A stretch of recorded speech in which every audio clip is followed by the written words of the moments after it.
మునపపు బొమ్మ అంటూ ఇండస్ట్రీలోకి అడుగుపెట్టిన జెస్సీ అలియాస్ సమంత అప్పుడే 15 ఏళ్లు కెరియర్ కంప్లీట్ చేసుకుంది. వ్యక్తిగతంగా వృత్తిపరంగా ఎన్నో ఒడిదుడుకులు చూసిన శామ్ మళ్ళీ మునుపటి ఫోమ్ కోసం గట్టిగానే ట్రై చేస్తుంది. విజయ్ దేవరకొండతో చేసిన ఖుషి తర్వాత వెండి తెరపై కనిపించలేదు, తెలుగు ఆడియన్స్ను పలకరించలేదు. రీసెంట్లీ టాలీవుడ్లోకి తిరిగి వచ్చేయాలంటూ ఫ్యాన్స్ రిక్వెస్ట్ చేయడంతో తిరిగి వచ్చేస్తున్న బ్రో అంటూ సమంత చేసిన ఒక కామెంట్తో టాలీవుడ్ సినీ సర్కిల్కి పెద్ద చర్చ నడుస్తుంది.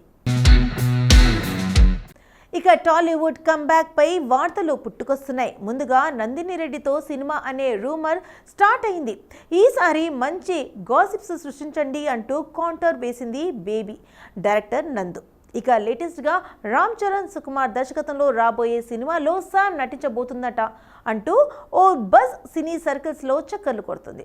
గతంలో వీరి కాంబోలో వచ్చిన రంగస్థలం కల్ట్ క్లాసిక్ చిత్రంగా నిలిచింది. ప్రజెంట్ చెర్రీ ఉప్పెన డైరెక్టర్ బుచ్చిబాబుతో RC16 చేస్తున్నాడు. ఇది కంప్లీట్ కాగానే సుక్కు డైరెక్షన్లో RC17 సెట్స్ పైకి వెళ్ళనుంది. ఇక ఈ ప్రాజెక్ట్లో సమంత ఫీమేల్ లీడ్గా సెలెక్ట్ అయిందని న్యూస్ సర్క్యులేట్ అవుతుంది. ఇదిలా ఉండగా గత ఏడాది సొంత నిర్మాణ సంస్థ స్థాపించిన సమంత మా ఇంటి బంగారం అనే మూవీని ప్రకటించింది. ఈ సినిమా ఎంతవరకు వచ్చిందో అప్డేట్ లేదు. తెలుగులో రీఎంట్రీ ఇస్తానని కన్ఫర్మ్ చేసిన సమంత అనౌన్స్మెంట్ కోసం ఈగర్లీ వెయిట్ చేసిన ఫ్యాన్స్ కోసం ఎప్పుడు తీపి కబురు చెబుతుందో చూద్దాం.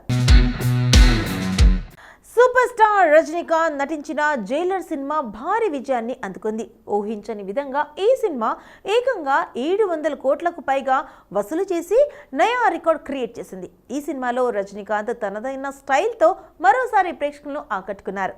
యాక్షన్ ఎంటర్టైనర్గా తెరకెక్కిన జైలర్ సినిమాలో సూపర్ స్టార్ పోలీస్ ఆఫీసర్గా కనిపించారు.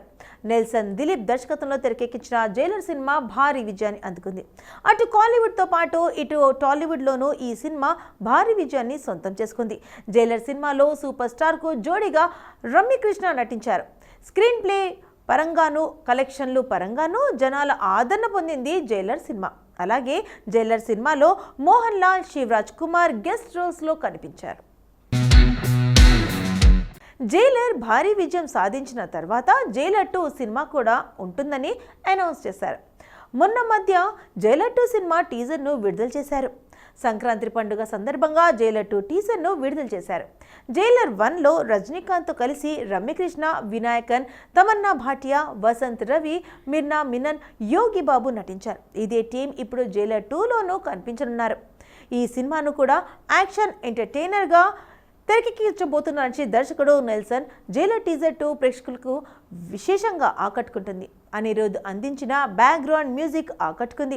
ఈ టీజర్కి జనాల నుంచి విశేష స్పందన వస్తుంది. ఈ టీజర్లో మ్యూజిక్ కంపోజర్ అనిరుద్, దర్శకుడు నెల్సన్, దిలీప్ కుమార్ కనిపించడం గమనార్హం. ఇక ఈ సినిమాలో మరింత వైలెన్స్ ఉండబోతుందని టీజర్ చూస్తే అర్థమవుతుంది. ఈ సినిమా షూటింగ్ మార్చి 10, 2025న చెన్నైలో గ్రాండ్గా ప్రారంభం కానుంది. ఈ చిత్రాన్ని సన్ పిక్చర్స్ నిర్మించబోతుంది. ఈ సినిమా షూటింగ్ త్వరలో చెన్నైలో ప్రారంభమవుతుంది. అందాల ముద్దుగుమ్మ స్టార్ సీనియర్ హీరో కుమార్తె శృతి హాసన్ గురించి ప్రత్యేకంగా చెప్పాల్సిన పని లేదు. అనగనగా ఓ ధీరుడు సినిమాతో చిత్ర పరిశ్రమలోకి అడుగుపెట్టిన ఈ ముద్దుగుమ్మ అనంతకాలంలోనే స్టార్ సెట్స్ అందుకుంది. ఈ మూవీ తర్వాత శృతి హాసన్ చేసిన ప్రతి సినిమా హిట్ అందుకుంది. ముఖ్యంగా పవర్ స్టార్ పవన్ కళ్యాణ్ సరసన గబ్బర్ సింగ్ సినిమాలో నటించిన ఈ బ్యూటీ మంచి ఫేమ్ సంపాదించుకుంది. ఈ సినిమా తర్వాత ఈ అమ్మడుకు అనేక అవకాశాలు వచ్చాయి. వచ్చిన ప్రతి ఆఫర్ను అందిపుచ్చుకొని స్టార్ హీరోయిన్గా టాలీవుడ్ని షేక్ చేసింది ఈ బ్యూటీ. ఇక రీసెంట్గా ప్రభాస్ సల్లార్ మూవీలో నటించి పాన్ ఇండియా స్టార్ అయిపోయింది. ప్రస్తుతం ఈ అమ్మడు 4 సినిమాలతో ఫుల్ బిజీగా ఉన్నట్లు తెలుస్తుంది. ఇదిలా ఉంటే ఈ బ్యూటీ ఎప్పుడూ సోషల్ మీడియాలో యాక్టివ్గా ఉంటూ వరుస ఫోటోషూట్స్తో తన అభిమానులను మనసు దోచేస్తూ ఉంటుంది. తాజాగా ఈ చిన్నది రెడ్ కలర్ డ్రెస్లో తన అందాలతో కుర్రకారులకు విందు భోజనం పెట్టింది. ఎప్పుడూ ఎక్కువగా బ్లాక్ డ్రెస్లో కనిపించే ఈ బ్యూటీ తాజాగా రెడ్ కలర్ డ్రెస్లో పలు ఫోటోలను పోజులు ఇచ్చింది. అందులో శృతి హాసన్ చాలా అందంగా కనిపిస్తుంది. ప్రస్తుతం దీనికి సంబంధించిన ఫోటోలు సోషల్ మీడియాలో తెగ వైరల్ అవుతున్నాయి. ఇక నటనతోనే కాకుండా శృతి హాసన్ సింగర్గా కూడా తన సత్తా చాటుతుంది. చాలా సినిమాల్లో ఈ బ్యూటీ పాటలు పాడి తనకంటూ ఓ స్పెషల్ ఇమేజ్ క్రియేట్ చేసుకుంది. తెలుగు, తమిళ హిట్ సినిమాల్లో నటించి తనకంటూ ఓ గుర్తింపు తెచ్చుకున్న నటి రీతూ వర్మ. షార్ట్ ఫిల్మ్లతో నటనలో క్యారియర్ను మొదలుపెట్టి మొదట సినిమాల్లో సపోర్టింగ్ రోల్స్ కనిపించిన ఈమె తన అద్భుతమైన నటనతో కథానాయికగా ఎదిగింది. ఈ వయ్యారి పక్కా తెలుగమ్మాయి. ఈ నటనకి ఫిదా అవ్వని ప్రేక్షకులు ఉండరు. సినిమాలో ఆమె నటనకి అవార్డ్స్ కూడా అందుకుంది. ఈమె గురించి కొన్ని విషయాలు తెలుసుకుందాం రండి. 10 మార్చి 1990న తెలంగాణ రాజధాని హైదరాబాద్లో జన్మించింది రీతూ వర్మ. ఆమె తెలుగులో అనర్గళంగా మాట్లాడుతుంది. తన తెలుగు చిత్రాలకు తానే డబ్బింగ్ చెప్పుకుంటుంది. ఆమె హైదరాబాద్లోని విల్లా మేరీ కాలేజ్ ఫర్ ఉమెన్స్లో ఇంటర్మీడియట్ చదివింది. మల్లారెడ్డి ఇంజనీరింగ్ కాలేజ్ నుంచి ఇంజనీరింగ్లో బ్యాచిలర్ డిగ్రీ పట్టా పొందింది. గ్రాడ్యుయేషన్స్ పూర్తి చేసిన తర్వాత మిస్ హైదరాబాద్ బ్యూటీ పోటీలో పాల్గొని ఫస్ట్ రన్నరప్గా నిలిచింది. తెలుగు షార్ట్ ఫిలిం అనుకోకుండాలో తన నటనతో ఆకట్టుకున్నారు.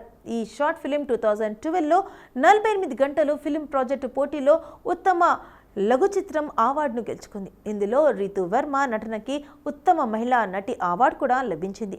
ఈ షార్ట్ ఫిలిం 2013లో కెన్స్ షార్ట్ ఫిలిం కార్నర్లో ప్రదర్శించబడింది. ఆమె మొదటి చిత్రం బాద్షా. ఇందులో ఆమె పింకీ అనే సహాయక పాత్రను పోషించింది. తర్వాత ప్రేమ్ ఇష్క్ కాదల్లా ఆమె శ్రీ విష్ణు సరసన కాస్ట్యూమ్ డిజైనర్ పాత్రను పోషించింది. ఆ తర్వాత నా రాకుమారుడు ఎవడే సుబ్రహ్మణ్యంలో కనిపించింది. 2016 పెళ్లి చూపులు చిత్రంతో తొలిసారి హీరోయిన్గా నటించి ఆకట్టుకుంది. ఈ సినిమాకి ఉత్తమ నటిగా నంది అవార్డు పొందింది.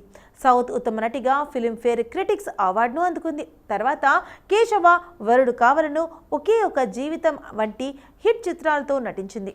2024లో స్వాగ్ అనే సినిమాలో ఆకట్టుకుంది. తాజాగా మజాకాతో మరో హిట్ అందుకుంది. ప్రభాస్కి కొత్త కథ చెప్పిన ప్రశాంత్ వర్మ ముందుగానే ఈ సినిమానే పట్టాలెక్కించినట్లు తెలుస్తుంది. ప్రభాస్కి చెప్పిన కథకు సంబంధించిన స్క్రిప్ట్ ఇప్పటికే సిద్ధంగా ఉంది. వర్మ త్వరలోనే ఈ సినిమా షూటింగ్ కూడా ప్రారంభించబోతున్నాడని తెలుస్తుంది. ఈ సినిమాకు బ్రహ్మ రాక్షస్ అనే టైటిల్ను పరిశీలిస్తున్నట్లు తెలుస్తుంది. ముందుగా ప్రభాస్తో ప్రశాంత్ వర్మ సినిమా ప్రారంభమైతే రిషబ్ శెట్టితో జై హనుమాన్ సినిమా ఖచ్చితంగా వాయిదా పడుతుందని టాక్. రిషబ్ శెట్టి కాంతారా చాప్టర్ 1 ఈ ఏడాది చివరి నాటికి విడుదల కానుంది. ఆ తర్వాత అతను 2027లో ఛత్రపతి శివాజీ సినిమా షూటింగ్లో పాల్గొంటాడు. ఆ తర్వాతే జై హనుమాన్ సినిమా షూటింగ్ ప్రారంభం కానుందని తెలుస్తుంది. మరోవైపు ప్రభాస్ కూడా ప్రస్తుతం చాలా బిజీగా ఉన్నాడు. మారుతి దర్శకత్వంలో తెరకెక్కబోతున్న the Raja Saab cinema shooting దాదాపు పూర్తి కావచ్చినట్లు తెలుస్తుంది.